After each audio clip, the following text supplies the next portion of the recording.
Fala colorados aqui do canal, bem-vindos aqui a mais vídeo. E no vídeo de hoje eu trago aqui mais informações sobre o Internacional, que só joga ainda no próximo final de semana contra a equipe do São Paulo. O Inter que deve mandar um time misto a campo por esse jogo com o São Paulo. A gente vai falar mais ao longo desse vídeo sobre esse jogo com o São Paulo, que é muito tratado de forma até que importante do Internacional, porque é o jogo que vai antecipar o Grenal. O Inter que já está muito motivado para o Grenal, depois que tudo aconteceu já ao longo da semana, e tudo que deve acontecer em toda a próxima semana, já que esse Grenal pode botar uma pá de cá no próprio Grêmio, né? O Grêmio que teve agora mais um resultado sem sucesso, que foi a vitória do Santos, que deixou o Grêmio com mais de 6 pontos para sair da zona do rebaixamento, e isso é muito falado nos bastidores e já começa a se ter uma possibilidade de rebaixamento do Grêmio, mais de 67% já de possibilidade de rebaixamento do Grêmio, e a gente pode fazer essa situação cada vez ficar cada vez pior e cada vez mais a gente pode se dar melhor. Basta o Inter vencer o próximo Grenal, mas antes disso o Inter tem que enfrentar o São Paulo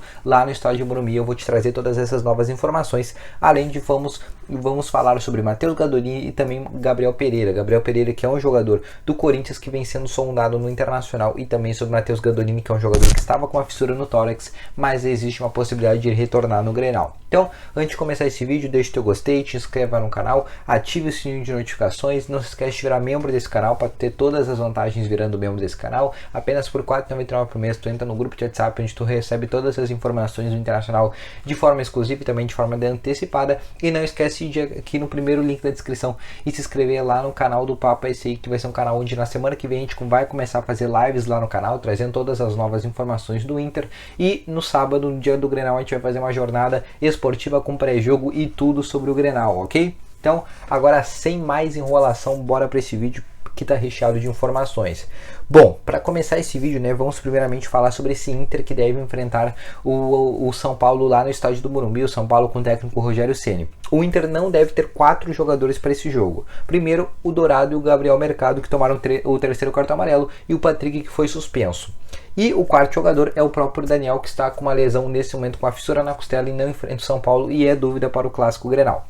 Além desses 4 nomes, o Inter deve poupar alguns outros jogadores que estão pendurados para essa partida e podem ficar de fora do clássico Grenal. Entre esses jogadores estão Moisés, o Tyson, o Yuri Alberto, e além de tudo isso também existe uma possibilidade do Saravia ficar de fora, mas a do Saravia eu já acho uma possibilidade mais remota. Eu acho que ele deve jogar, e quem deve ficar de fora é o Moisés, o Tyson e o Yuri Alberto. Então, fazendo já um esboço desse time, uma tendência de time, lembrando que no sábado eu devo fazer uma escalação mais elaborada, já com todas as novas informações que a gente vai ter à disposição naquele momento. O Inter deve ter nesse momento o Lomba no gol, na lateral direita o Saravia, a dupla de zaga com Bruno Mendes, Vitor Cuesta e o Paulo Vitor, abertura de meio campo com Rodrigo Lindoso e Johnny, já que o Dourado não pode jogar. Um pouco mais à frente a gente deve ter o Maurício no lugar do Tyson, o Edenilson deve continuar nesse time, e aí que vem a grande dúvida, quem entra no lugar do Patrick?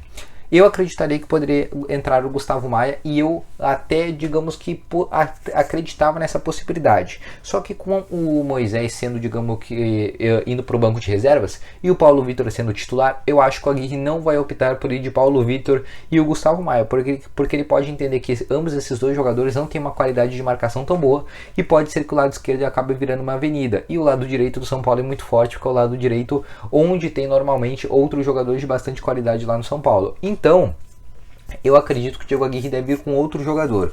Qual o jogador que eu acredito que ele deve botar nesse lugar do Patrick? Eu acho que ele deve botar o Bosquilha. Sim, eu acho que o Bosquilha deve ser testado ali no lado esquerdo, e aí o Gustavo Maia fica pro segundo tempo, ou daqui a pouco ele até começa com o Moisés e joga com o Gustavo Maia, e no intervalo ele troca o Gustavo Maia e troca o Moisés e bota Paulo Vitor e o Bosquilha. Eu não acredito que ele jogue junto com Paulo Vitor e Gustavo Maia, porque aí vai ficar uma avenida muito grande, porque os dois jogadores não têm uma qualidade de marcação tão exímia. E de centroavante, né, já que a gente não tem um centroavante, já que o Gadolini está machucado nesse momento, quem deve entrar no lugar do Roberto deve ser sim o Caio Vidal, que já foi testado lá no Sub-20, ele era centroavante lá no Sub-20 do Internacional, e agora deve ser testado como centroavante novamente, ok? Então, já emendando já com a segunda informação sobre o Matheus Gadolini, que tem uma fissura nesse momento do tórax, é um jogador que já está voltando de lesão, e para o clássico Grenal ele deve ficar no banco de reservas, ao que tudo indica. De acordo com o DM do Internacional, ele deve sim estar à disposição do técnico Diego Aguirre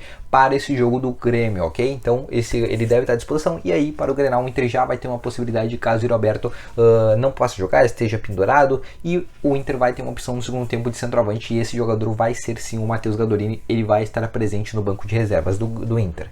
Falando agora sobre o último assunto, que é o principal assunto desse vídeo, que é sobre Gabriel Pereira. Antes de falar, deixa o teu gostei, te inscreve no canal e ativa o sininho de notificações. Falando exatamente sobre o Gabriel Pereira, meia do Corinthians, jogador muito importante para o Corinthians, jogador de 19 anos de idade, tem o seu contrato agora se encerrando em dezembro e é um jogador que nesse momento é especulado em vários times do futebol brasileiro e também do futebol internacional. Informação de hoje da TNT Sports, um grande veículo aqui de imprensa da região nacional, e ela noticiou que o Internacional, o Atlético Paranaense, o São Paulo e o Flamengo estão interessados na negociação com o Gabriel Pereira, além do próprio Corinthians, que quer a sua renovação de contrato. E dois clubes do futebol europeu também sondam esse jogador, que é o Ajax da Holanda e o Eintracht Frankfurt, que é um time da Alemanha. Ou seja, ao todo temos 7 times interessados na contratação desse jogador. Tá, e quanto que é a pedida desse jogador? Já que ele está com o contrato acabando, ele viria de graça, entre aspas. Por que entre aspas? Porque tu teria que pagar o salário do jogador e tu teria que pagar as luvas por a bonificação do contrato e o plano de assinatura, que é basicamente o que o Roberto fez com o Internacional, onde o Inter trouxe ele apenas pelo salário e deu 10 milhões para ele, né, que seria as famosas luvas, né? E essas luvas foram diluídas no contrato. O Inter já pagou, muitos falaram que o Inter ainda não pagou nada desses 10 milhões, mas é mentira, o Inter já pagou um pouco sim desses 10 milhões para o Roberto. Então ficaria basicamente assim: o que o Gabriel Pereira quer para jogar, entre aspas, no Internacional, a não ser que ele receba outra proposta melhor. Ele quer 300 mil mensais por mês, que é um salário até ok para um jogador que é uma promessa, pode ter um grande potencial no futuro de uma futura venda, e além desses 300 mil mensais, ele quer 14 milhões de reais de luvas, ou seja, 14 milhões de reais que seria para chegar agora, seria, digamos, a transferência do jogador para o jogador, só que esses 14 milhões ficaria apenas para o seu jogador e para o seu empresário. O do Roberto foi 10 milhões, só para dar um exemplo, ele quer 14 e 300 mil mensais. O Roberto ganha também 200 mil mensais, fazendo assim uma comparação. Então, eu não sei se o custo-benefício é bom, é um jogador que me agrada. Eu já trouxe há muito atrás esse jogador, lá atrás quando eu falei cadê o Capa, e agora o Capa se mostrou muito eficaz, porque quando eu fiz essa crítica há vários vídeos atrás, se vocês lembram, quando vocês assistiram, eu fiz uma crítica do Capa que não estava achando esse jogador, e era um jogador com extrema qualidade. Não sei se eles me escutaram, mas estão indo atrás sim do Gabriel Pereira, informação da TNT Sports e também de outros veículos de mídia esportiva nacional. É uma negociação complicada, não vou mentir para vocês, até porque são muitos clubes que estão interessados no jogador. E além de tudo isso, é um jogador caro, são 300 mil mensais por mês. Óbvio, é um meia de 19 anos de idade, com bastante qualidade. Vocês viram ele no jogo contra o Corinthians, fez uma avenida ali no Moisés, acabou com o Moisés naquela partida, deu uma assistência também pro gol do Juliano, onde ele consegue dar um tapa de lado, assim, sem olhar, e o Juliano consegue ficar cara a cara com o luva, foi ele que deu aquele passe. Então é um jogador de qualidade, a gente não tem dúvidas, só que é um jogador com 300 mil mensais e que custa 14 milhões de reais, assim como já custou o Roberto. Aí vale ver se vale a pena pagar esse risco. Eu pagaria o risco porque é um jogador que vale a pena. Eu quero até a tua opinião aí nos comentários se você acha que valeria a pena, ok? Então deixa o teu gostei, te inscreva no canal, ativa o sininho de notificações e não esquece de virar membro desse canal. Eu vou ficando com esse vídeo por aqui, espero que tenham gostado. Amanhã às 11h15 da manhã eu tô de volta com novas informações junto ao Internacional. Então um grande abraço, uma boa tarde, uma boa noite, valeu, falou e eu fui!